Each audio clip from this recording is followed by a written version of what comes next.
आज की कहानी है मायके की ताज़ी रोटी से तो अच्छी ससुराल की बासी रोटी होती है।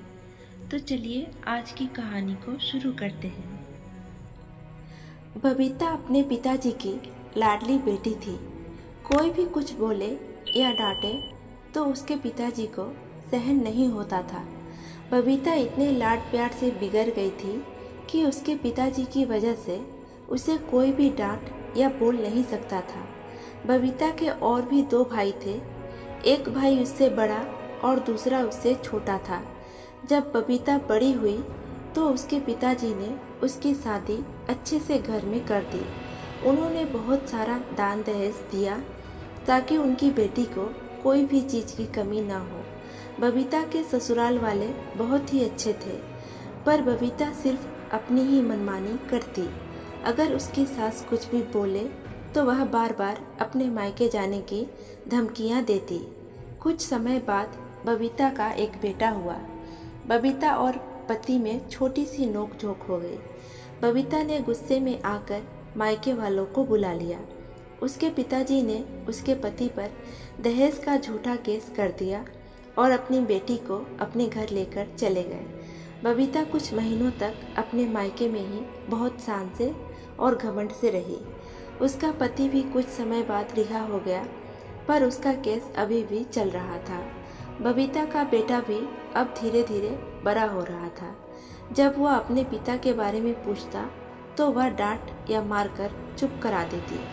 बबीता की माँ से अब इतना काम नहीं होता था, जिस कारण उसे ही घर का सारा काम करना पड़ता था। बबीता के बड़े भाई की भी शादी हो गई। उसकी भाभी जब अपनी ननद और उसके बच्चे को देखती तो गुस्से से बोलती, घर के खर्च कम थे क्या, जो जिंदगी भर इन दोनों के भी खर्च उठाने पड़ेंगे।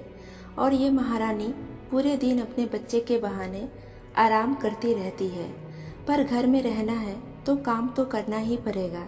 यहाँ कोई आश्रम नहीं खुला है। तभी बबीता की माँ बोलती है, बबीता थोड़ी बहुत अपनी भाभी की भी मदद कर दिया करो। मेरे जीवन में तो सुख ही नहीं है।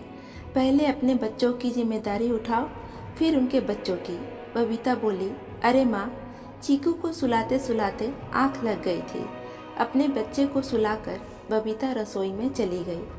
माँ पिताजी का परहेज वाला खाना, भाई और भाभी के लिए हाई प्रोटीन और खुद के लिए जो भी दोनों में से बच जाए। जब बबीता रात की रसोई समेट रही थी तब उसका बेटा उठ जाता है। बबीता की रोज की यही दिनचर्या बन गई थी। बबीता ने चीकू के लिए दूध तैयार किया। धीरे से वो अपने कमरे का दरवाज़ा बंद कर लेती है, क्योंकि अगर उसके रोने की आवाज़ उसकी भाभी या उसकी माँ को सुनाई देती तो वो उस पर ही चिल्लाने लगती। बबीता पूरे दिन घर का काम करती और अपनी माँ की बातें भी सुनती और रोज रोज उसकी भाभी के भी ताने सुनती। बबीता बंद कमरे में यही सोचती, इससे अच्छा तो मेरा ससुराल ही था। मैं अपनी सास और पति से इतना झगड़ा करती, फिर भी वे मुझे प्यार से ही समझाते थे। मैंने गुस्से में आकर गलत फैसला लेकर अपने पति को जेल भिजवा दिया था। फिर एक दिन बबीता अपने ससुराल जाती है और अपने किए पर माफ़ी मांगकर रोने लगती है। उसका पति और सास माफ़ करना नहीं चाहते थे, पर जब एक पिता अपने बेटे को और एक दादी अपने पोते को देखती है तो उनका दिल पिघल जाता है। वो उससे बच्चे के लिए माफ़ कर देते हैं, लेकिन उन्होंने उसके सामने एक शर्त रखी कि उसे ससुराल या मायके दोनों में से किसी एक को ही चुनना है। यही उसकी सज़ा थी। बबीता ने अपना ससुराल चुना और बोली, मायके की ताज़ी रोटी से तो अच्छी ससुराल की बासी रोटी ही होती है।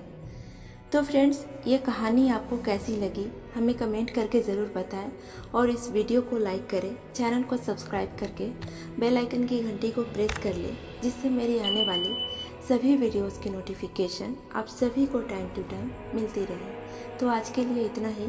अगले वीडियो में फिर से मिलेंगे, तब तक के लिए गुड बाय।